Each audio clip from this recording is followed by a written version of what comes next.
You see, when I say that Nigeria cannot be fixed, I am not talking out of hatred, bitterness, or anger.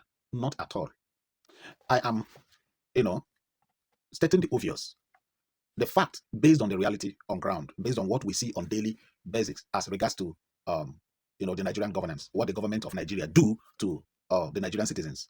There's this saying that said that a man whose house is on fire does not go about chasing rats. Don't get me wrong.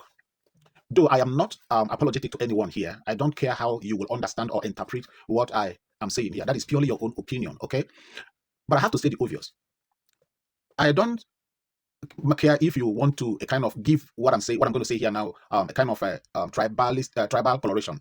That's none of my business, because this is what has kept Nigeria backward over the years. Travel to all these developed countries, you don't see something like tribalism. That somebody will say, because I'm from the West, then I will not, carry people from the North along. Or somebody will say, because I'm from the North, I will not carry people from the South, along. No, it is not done. Go to America, go to United Kingdom, go to Japan, go to China, go to all those places. They don't do this tribal nonsense. It's only in Nigeria that we see this tribal, nonsense going on. That being said, the reason why I'm making this video today is because of the travel that your first lady, Remi Tinubu, the travel that she made to US, that breakfast meeting that was held in America. She wanted to use that opportunity to, meet with Donald Trump. But you may ask, for what reason? For what reason? Why did she make that travel? Why did she need to see Donald Trump? You see,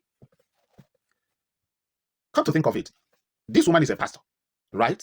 It's not against say she's a pastor. Now, and also a mother. Your husband is the president of the country. And you see how things are going, how people are suffering, how people are crying, how people are gnashing their teeth. Now, you are proud. You are going to watch 2 videos now in this video, because I want you to see something. And use your own critical thinking to know and to say exactly what you understand that is going on here. These people are not ready to make Nigeria better at any time at all. Else, why will Tinubu send his wife to America to push a different narrative, to make the world, disbelieve what is going on in Nigeria, begin to think otherwise, begin to see it from another perspective. Now she wants to rubbish the truth. There is Christian genocide in Nigeria. Everybody knows that. Even the birds in the air knows what is going on in Nigeria.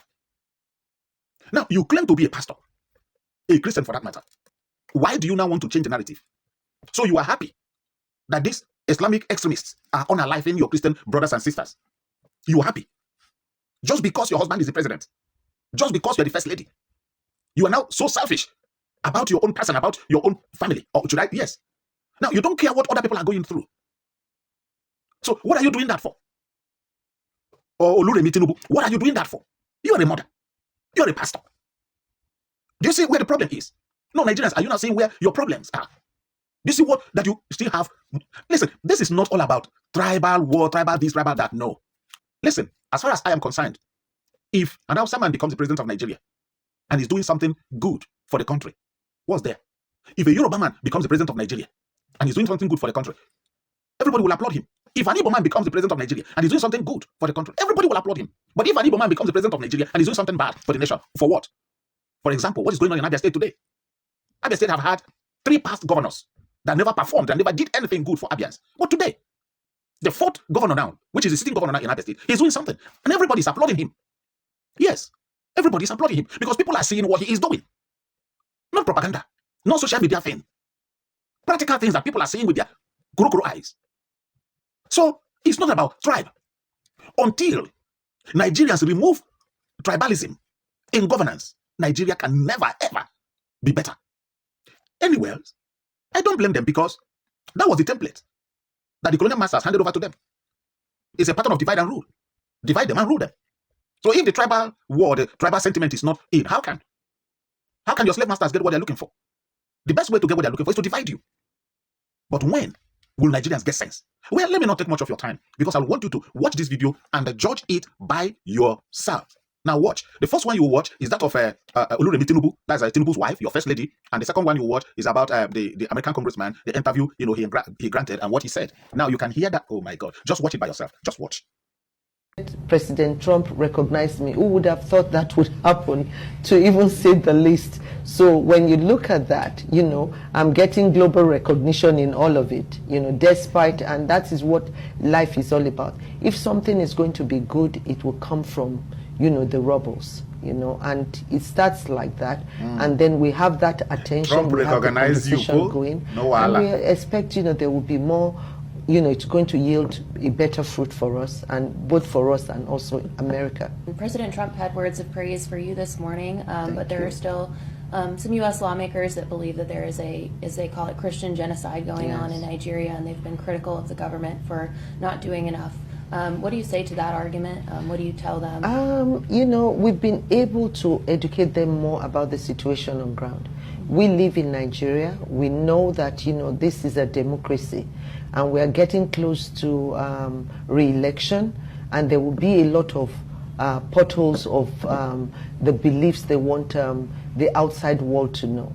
And we can see that with this government, we just out of a lot of economic crisis that we inherited, because this is the first time the government of Nigeria will remove fuel subsidy. We were producing oil, but we were not refining them. So now Nigeria, we have refined products, and we're not importing fuel like before. So our exchange rates are stabilizing. The country is moving forward. We're trying to make sure that insecurity we can tackle. And the president has even changed the service chiefs. You know, they've replaced them with new ones. So we're looking at reforms.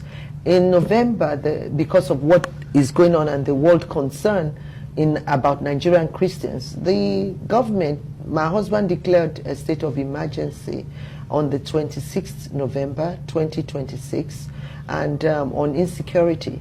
And by that, what did he do? He had to ask the police inspector general to recruit additional 50,000 police officers, and then the soldiers 24,000 officers, so that they can help in, you know, to secure insecurity. And not only that, there are 10,000 forest guards that were not carrying arms before. It said they should be armed so that they can secure the forest where all those terrorist groups, you know, take hiding, and so that, you know, and also the bandits and people that are, you know, killing for ransom or asking people, kidnapping for ransom rather. So those are the target. And also not only that, 11,566 police officers that were under VIP assignments have been recalled, so that, and they've been sent to all the hotspot areas in Nigeria, like Plateau State, Benue State, Taraba, and also other communities that they felt that they needed. So, and that's what, you know, has been happening. So we hear what the world is saying. We are concerned about our people's safety.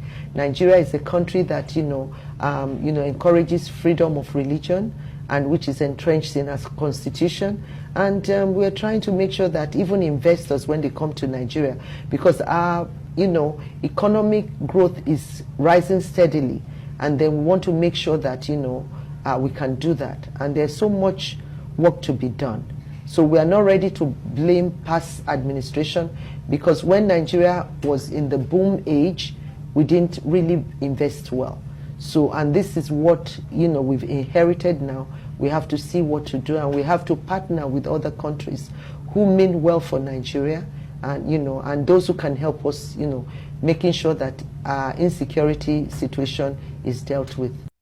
And you have a government in Nigeria that practices denial, a culture of denial. No, nothing to see here. They even hired DCI, a big firm here in DC. The First Lady was here. She was here this week, and in fact, they wanted to come on the program to talk about religious freedom. And I said, I'm not going to give them. I'm happy to meet with anybody. Same here. But I'm not going to give them a platform to cover up what they're doing in Nigeria. And that's just what it is.